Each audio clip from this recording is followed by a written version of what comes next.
Chapter 9, The Long Dark. The first thing the survivors did after Earth ended was keep working. Counting came first. 42 authorized Arks, 6 confirmed in orbit. A number so small, Noah could not fit it inside the scale of what had happened. Now came the uglier miracle.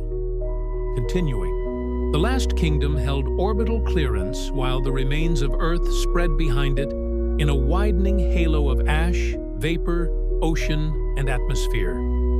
The black apparatus was gone. The planet was gone. The old sky was gone.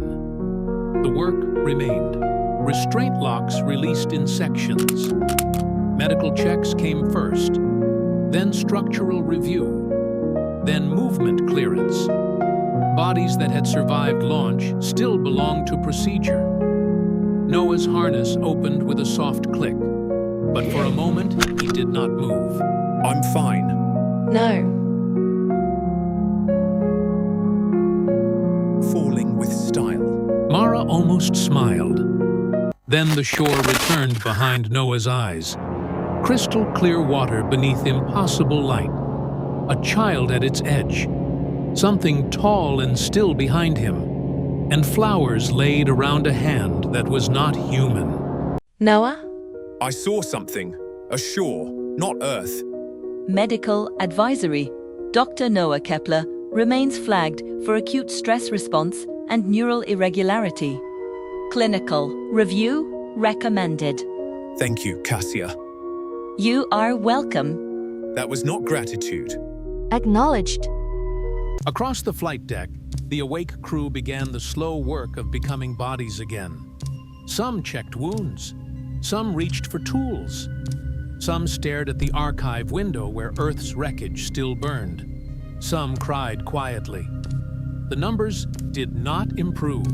Elara Voss released herself from the command frame last. Her knees flexed once, but she caught the rail before anyone could help. Command, Noah thought, was sometimes only the refusal to fall where people could see it. Commander, Tianlong is requesting command band priority. Put them through. This is Commander Zhao of Ark 1. Tianlong confirms an independent long-range trajectory to the Kepler-1 candidate world. We are transmitting engine phase corrections, radiation avoidance models, and debris projections now. They're giving us the burn models. Our trajectory does not permit formation joining without catastrophic energy loss. This was always our contingency path. It is not a rejection of humanity. It may feel like one. History will judge us if history survives. Ark 1 carries human life, and our duty is to preserve it by the path available to us.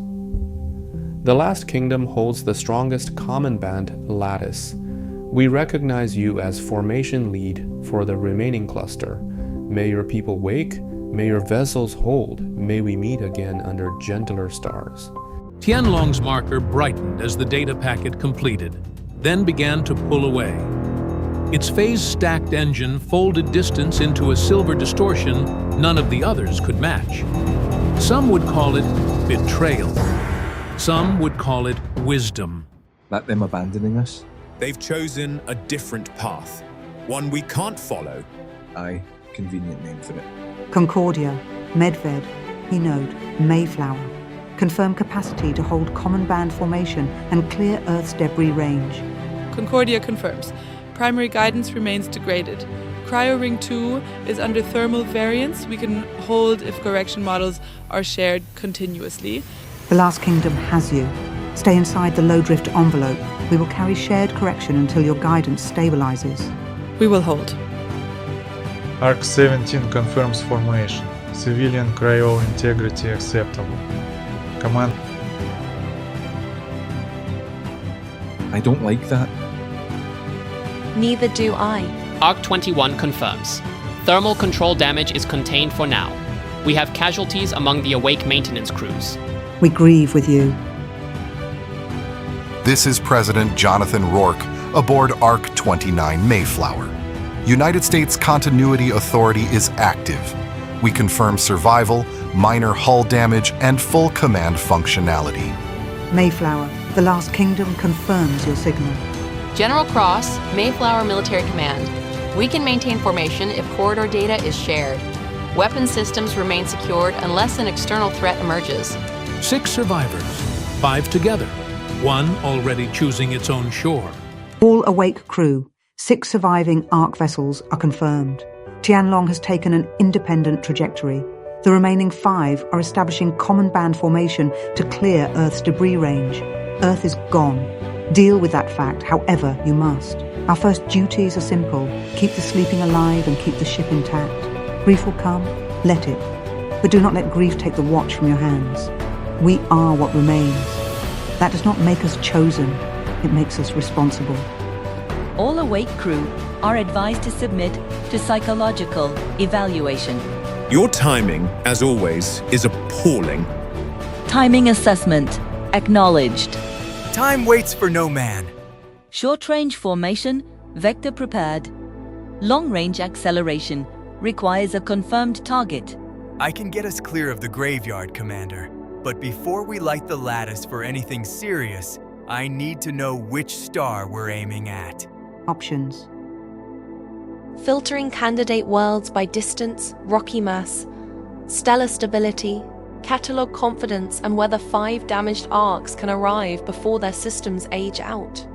Kepler-1 is the best candidate on paper. Better stellar conditions and stronger habitability indicators. It is also Tianlong's destination. So we follow them? Walter Ventura, reporting for duty. No, their drive does not simply move faster. It changes the effective distance. They can make a 12 light-year journey behave like a 5-year one. We cannot match the output or the geometry. How long for us? Approximately 15 years at a sustainable profile. Longer if Concordia's instability worsens. We might arrive, but not necessarily with living. And Proxima? Proxima Centauri b, 4.2 light-years away, red dwarf host, habitability uncertain, tidally locked risk, radiation concerns, atmospheric retention unknown. It is reachable. 5 years, give or take, under a stable high-output profile. Less promising than Kepler-1, but within range for the fleet we actually have. So Tianlong gets the best planet, and we get the one we can survive reaching. Can the formation maintain a Proxima vector? If everyone holds discipline, yes. Can the lattice cores sustain it? Not comfortably. But yes, if we manage output carefully and share correction data. Formation target is Proxima Centauri b. Transmit the route and correction packet. Formation target updated. Proxima Centauri b, designated provisional destination. Provisional. The word left room for failure. It also left room for hope. A thin route appeared across the display, drawn through the dark toward a star none of them had chosen because it was beautiful. Only because it was close enough to reach. Walter settled into the pilot station as the others returned to their positions. A narrow mechanical connector extended from the console and locked into the port beneath his collar. His cyan eyes flickered. You could have bought me dinner first. Ain't got time, ma'am. Gotta get these fine folks out of this here spot. Streams of navigation data reflected across Walter's eyes. Proxima Centauri vector confirmed. Destination, Proxima b. A thin blue route appeared across the display, reaching from the wreckage field towards a distant red star. All ships, this is Ark 12. Maintain formation. We depart together. Formation departure in 10 seconds. 9. Lattice energy moved between the 5 ships like lightning trapped beneath glass. 8, 7, 6. Concordia adjusted first, correcting a slight drift. Medved followed in short, uneven bursts. Hinode remained perfectly steady. Mayflower held close, its weapons still powered. Core harmonics stable. 5, 4, 3. Walter placed both hands on the controls. though the ship was already responding directly to his thoughts. 2, 1. The 5 ships moved together. There was no violent launch, no explosion of thrust. Space simply tightened around them. Blue-white lattice energy folded across the formation as the Arks accelerated as one, passing between shattered satellites and immense plates of cooling planetary stone. The wreckage of Earth began to fall behind. The last kingdom led the formation. 5 damaged ships carrying the last fragments of humanity towards a world none of them had ever seen. Refugees sailing across the deep black ocean, hoping to make it to welcoming shores. Noah's assigned chamber was too small to be called a room and too clean to feel lived in. A fold-down bunk, a narrow desk, a sealed locker. The walls smelled of new polymer, recycled air, and systems that had never expected to become home. I know. I should have waited for permission. Did that ever seem likely? I was worried about you. I was calling your name on the flight deck. You didn't answer. I heard you eventually. Mara sat beside him on the bunk, close enough that he could feel her warmth through the suit. No more later. I saw a shore. Sand. A strange sky. A child standing by the water. Earth? No. Older than Earth, or somewhere that felt older. There were machines, not like ours. Too quiet, too exact. They were with people. Human people, I think. Or close enough that it hurt to look at them. I saw...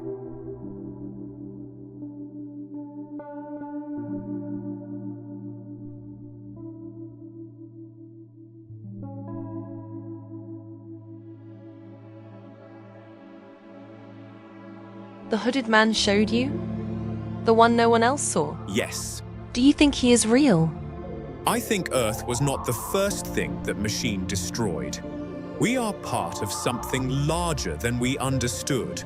Not chosen, connected to something old.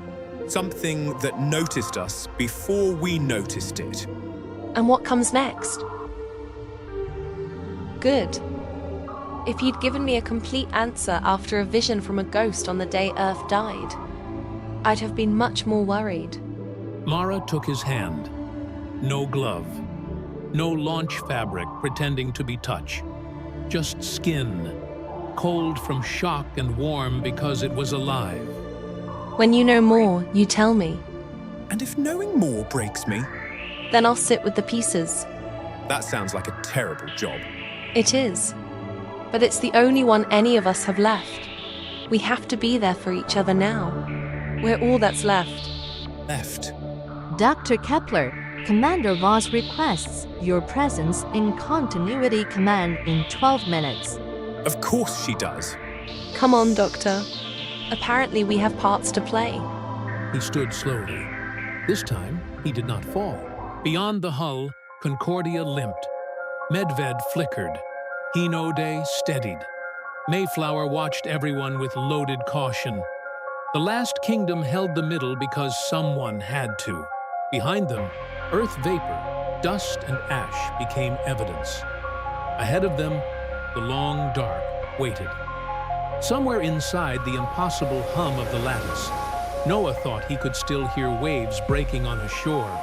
Humanity had no memory of reaching. They had spent centuries drawing lines across the earth, deciding who belonged, who could enter, and whose suffering could be ignored. Now the lines were gone. Rich and poor, powerful and forgotten, they had all become the same thing. Survivors fleeing a ruined home. They carried no nation with them now, only their memories, their fear, and whatever humanity had survived the fire. Across the black ocean of space, they searched for refuge beneath an unfamiliar sky. They had once judged those who came asking for sanctuary. Soon, they would be the ones asking. And somewhere in the long dark, another world would decide whether to welcome them or turn them away.